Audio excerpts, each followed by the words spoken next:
from Abuja.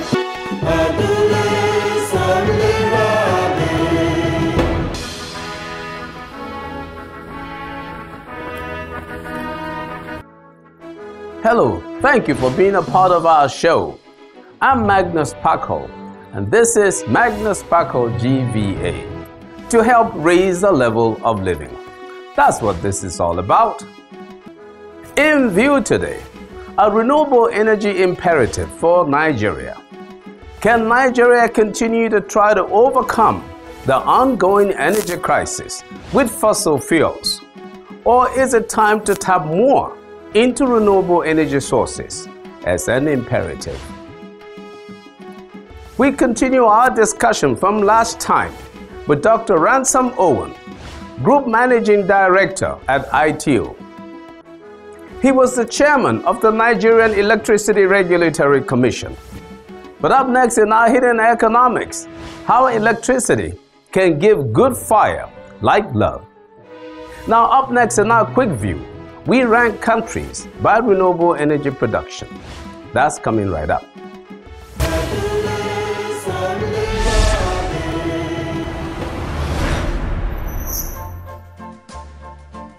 Non-renewable energy, as from fossil fuels, such as coal, petroleum, and natural gas, are finite and will eventually be exhausted.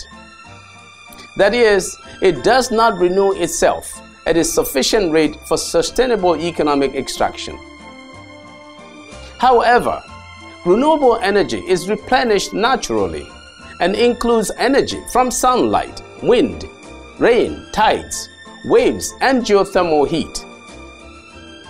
In this connection, which of the following countries ranks the highest in renewable energy production in the world? Brazil, Canada, China, and the United States of America.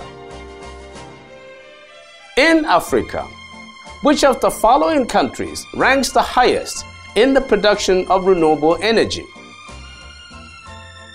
Egypt, Ghana, Mozambique, and Zambia. Stay with us for our answers coming up shortly. Still in view, a renewable energy imperative for Nigeria. Dr. Ransom Owen continues with us. But up next in our hidden economics, how electricity can fire up the economy like love.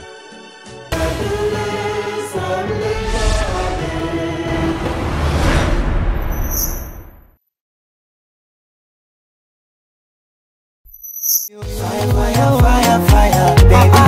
Fire, oh, fire, fire, fire, fire. Akicheka sura kitoto. Fire, fire, fire, fire. Akinigusa kabisa ndo moto. Fire, fire, fire, fire. Let me tell you something about this bubble. Fire, fire. Love I get for him because horrible. Fire, fire. Come and see the way they love they make me to gyrate. Fire, fire. So not only him go fit enjoy my figure 8 to 8. The way you shock my brain, I cannot explain. Fall for you with no shame. Baby, my life's a lie. I love you, no be lie. Your love is with me tight. Fire, by the incredible Tanzanian singer Diamond Platnumz and the lovely and great Tiwa Savage of Nigeria. When love is on, it is like fire. It gets good things said, and it gets things done right. Love can provide incredible electricity and energy. If you think of the sun, it has so much love with all that fire. It is the supernatural love of the sun that keeps literally every living thing on earth alive. And the sun never tires. Love is patient and steadfast. And so the sun just keeps on showing love forever and ever. As we now see, we can get all the energy we need to power the world several times over from the fire of the love of the sun. To a nation, electricity is like the fire of the sun. No country in this age can survive without it. When you check, you will see that all the advanced economies of the world have energy sufficiency or something very close to it.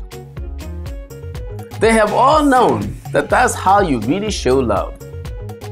There is a clear positive correlation between electricity output and economic growth and development. Conversely, there's also a positive correlation between economic violence and poor access to electricity. As we have said before, African governments and their international partners will have to accelerate any transformation in the provision of energy and electric power if we are to reduce the violence of energy poverty on the poor. One of the greatest things a government can do to show love is to provide electricity. People get to stay up later, producing goods and services for improving their livelihood. Companies will also create more shifts and thereby create more jobs. And what's more is that renewable energy is cleaner and safer and produces very little bad side effects like noise and fumes. And its love is even more steadfast. It rarely breaks down. The economics of all of this is that if we want to show more love to the people, we should use more renewable energy.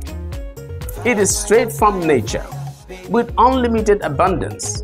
And so, with such supply availability, it is cheaper, never minding any changes in quantity demanded or changes in demand. Our hidden economics for you. Tena wambia wasikunyatie tani, ili penzi moto wakilivamia chani. Sanipe kidogo tekenye, aga pole pole tekenye, apaka jini tekenye, ainuka kidogo tekenye. If I give it to you, Tekenye, will you give me sugar? tekenye, Oh yeah, give me. tekenye, Come on, give me sugar. tekenye.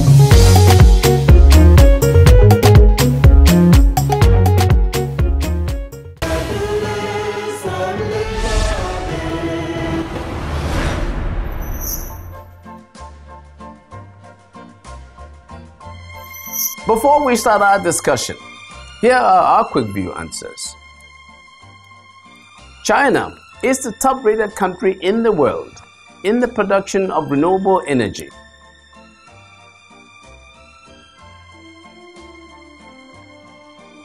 Mozambique is the country with the highest level of renewable energy production in Africa, with about 15,000 gigawatt hours, while ranking at 37th position in the world. Nigeria ranks 68th in the world with 5,600 gigawatt hours, which is about 22% of the country's total electricity generation. For comments, adverts, and sponsorship, please see our information displayed on the screen. As we stated last time, Africa has the lowest electrification rate of all the regions of the world, at 26% of households. And so we continue our discussion from last time with Dr. Ransom Owen, Group Managing Director for Power, Infrastructure and Real Estate at ITO. He is the former and pioneer chairman and CEO of the Nigeria Electricity and Regulatory Commission. Please join me in our discussion with Dr. Ransom Owen.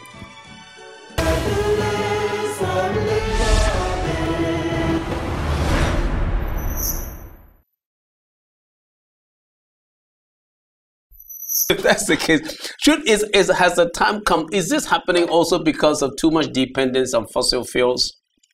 Can renewable energy sources, renewable energy platforms help us any? Yes, I'm glad you brought that issue. Yeah. Every country succeeds by having a good energy mix. Yeah. In Nigeria, unfortunately, for now, we are still considered mostly a gas-powered environment in the business model. What we need to do is improve our energy mix. Okay. Nigeria now has two models where it produces generation. Yes. Either hydro, Shiroro, Jeba, Kainji, among others. They're producing dams that have, so we have hydro, what we call large-scale hydro. Yes. But now we are moving into renewable energy, especially solar. Yes.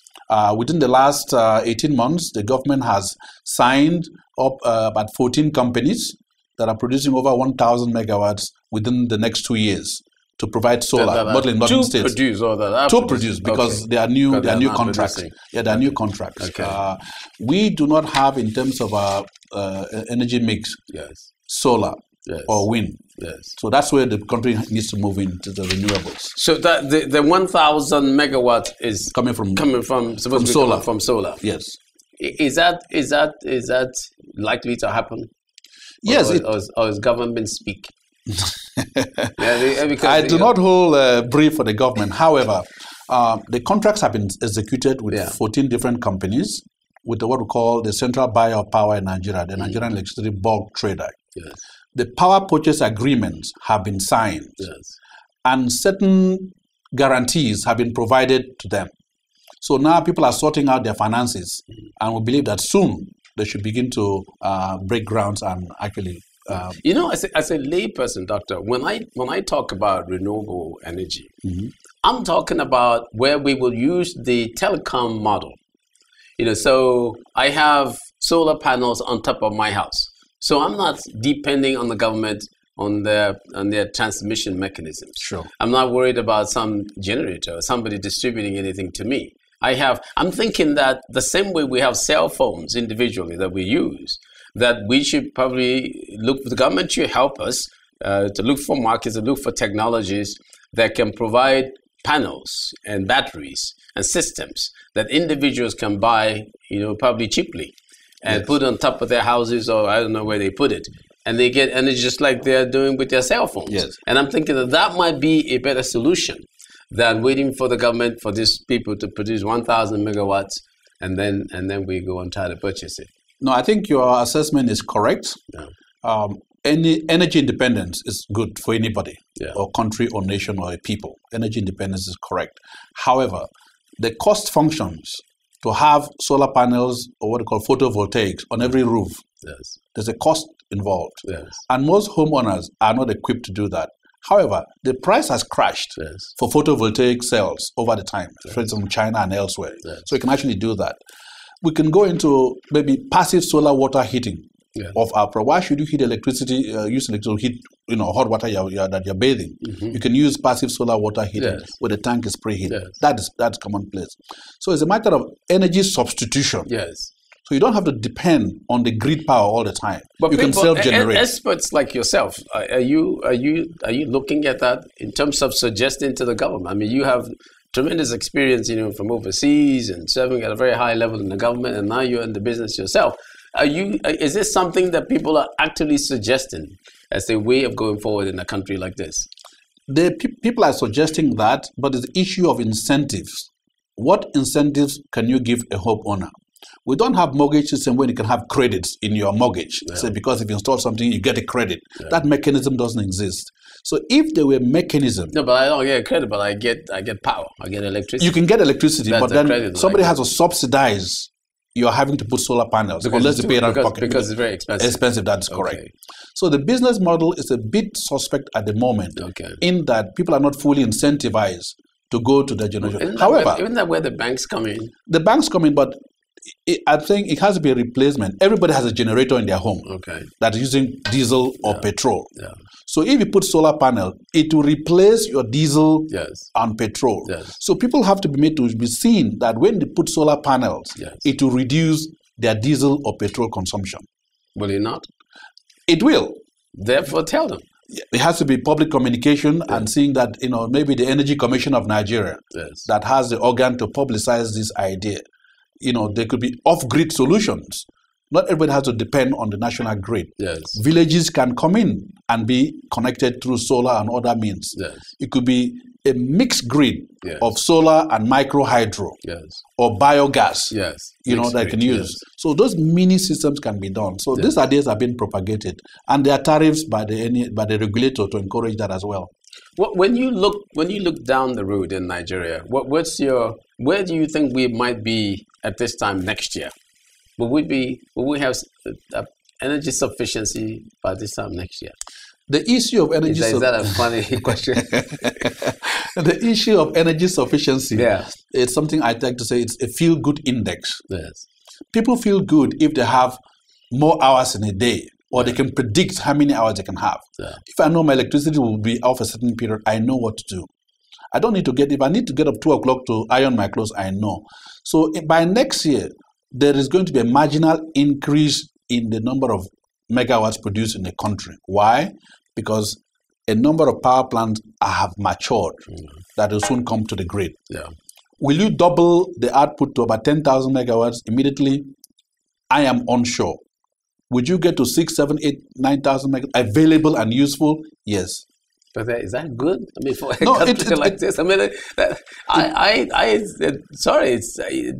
seems pessimistic to me because I'm looking at something like 100 and something thousand megawatts of electricity, and then when I listen to the minister talk about this, the Minister of Power, Mr. Fashola, I hear something like 10,000, in 2 years' time. That doesn't seem very encouraging to me. I am an incurable optimist. That's why I've stayed behind. Yes. For the issue of power in Nigeria, it is not money. Yeah. There's money to bring us 1,000, 2,000, 100,000 megawatts. Okay. The issue is the investment that will come into the country. People don't see a line of sight, how they can recoup their profit and leave the country. This is the main issue. We have the people. We have nearly 200 million people. People can consume the power, and we can generate up to 100,000 megawatts. There's no issue. What's the issue? The issue, will the people bring in foreign direct investment? Will they take the money out? Are even the local banks, do they still have the capacity to absorb the money? There's something called single and sector obligor limits. Most of the banks in Nigeria are tapped out, lending to the energy sector. Yeah. But also, because the payment record is not very good, there's something called moral hazard of lending. Yeah. Because if I have an issue that the money I gave you before, you haven't paid me. Yeah. Even if I increase the interest rate to 40%, you still want to borrow, I can be sure you are likely to fail. This issue of moral hazard of lending is preventing new capital from coming in. What's the source of the moral hazard? Is from on the distribution side, that is from the discos not getting their money, or is it from the Gencos not being paid by the government? It's from us. Who else? The consumer. That's the consumers not paying the discos. The payment history, unfortunately, I'm afraid, is not very good. Which model, which platform generates more jobs? Using fossil fuels as we're doing now, using gas, or using windmill, solar, water, and things like that? Yeah, the technology for what we have now is known. So the new jobs will come from the renewables. You have people who can put windmills, you have turbines, you have blades, you have maintenance. So this will create new employment. Yeah. That's what I'm saying. The moment you encourage this sort of new adoption of technology, it increases your pool and your disposable income is also increased. If your disposable income increases, then government support will also go down in terms of what services are available to the people. So I think the new area of renewables will attract more jobs, more training, more capacity building, and it will help. It will be a win-win. Down the way you said, is it cheaper than going? Will it lower the cost ultimately to the producer? I mean, to the consumer than what we have now?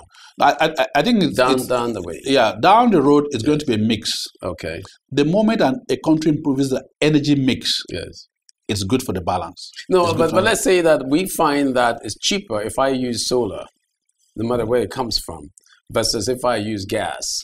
If I'm debating, I'm just asking, is there such a thing as it's cheaper to the consumer to get solar type energy than to get coal powered energy or gas powered energy? Naturally.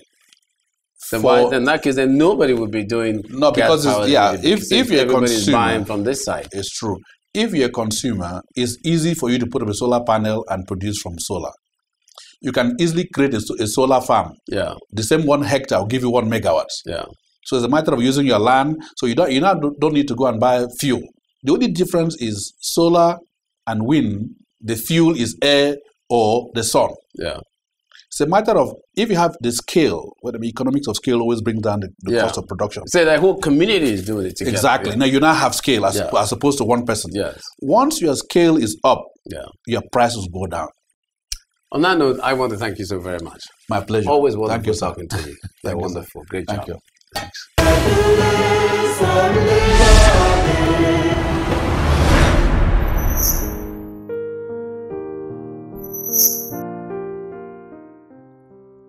Last time, we stated that according to the African Development Bank, in any given hour, the entire installed generation capacity of the 48 sub-Saharan African countries is just 68 gigawatts, just about equivalent to that of Spain alone. In as much as 1/4 of this capacity is unavailable because of aging plants and poor maintenance. We stated that it is clear, therefore, that current approaches involving dependence on fossil fuels for adequate electricity may never work as a rule across Africa.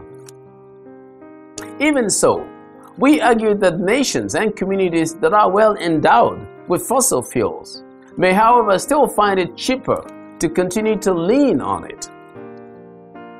Therefore, what are countries least endowed with fossil fuels in Africa doing? From the evidence discussed in our quick view, renewable energy production and consumption is relatively poor in Africa compared to other parts of the world. Indeed, it represents a low percentage of total energy production in Africa as a whole. Now let's consider access to electricity as it plays a critical role in investment decisions and therefore in capital accumulation, which an economy needs to grow and develop. Sadly, in a recent World Bank Ease of Doing Business report showing the Getting Electricity indicator, Africa performed relatively poorly, with 38 African countries ranked outside of the top 100, with only 13 countries managing to rank inside the top 100. In fact, for this indicator, South Africa and Nigeria ranked abysmally at numbers 150 and 185 respectively. My goodness. As would be expected, the best performing countries in Africa are Mauritius at number 48, Rwanda at number 53, and Tunisia at number 55. I don't have much confidence that Africa will succeed with big structures like grids. Remember, we have done well with cell phones than with landlines that require much infrastructure and construction. In the final analysis, let us pay more attention to single unit off-grid renewable energy platforms. I think ultimately we can succeed with that one. I'm Magnus Kpakol, and that's my view.